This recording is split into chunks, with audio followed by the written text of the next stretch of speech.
akhirnya setelah kalau 6 bulan kah 1 bulan atau 1 tahun dilaksanakannya itu dinilai kinerjanya. Nah, setelah dinilai kinerjanya maka akan diberikan sertifikat kompetensi. Ya, jadi dua kemungkinan. Kalau sertifikat industri berarti dia diikutkan dalam proyek tertentu yang disiapkan oleh BUMN. Kalau dia bersertifikat kompetensi maka ada posisi tertentu yang diberikan, pekerjaan tertentu yang diberikan di BUMN, kemudian akan diuji dan diberikan sertifikat kompetensi.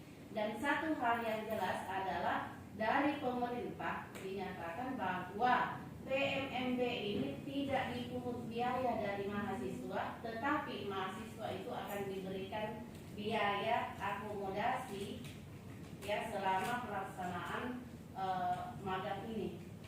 Jadi tidak terbatas untuk PTN, tetapi semua PTS. Nah, sekarang saya sudah tanya tadi ke beberapa teman, apakah sudah mendaftar menjadi PAPIC atau belum? Semua dosen memiliki kesempatan yang sama untuk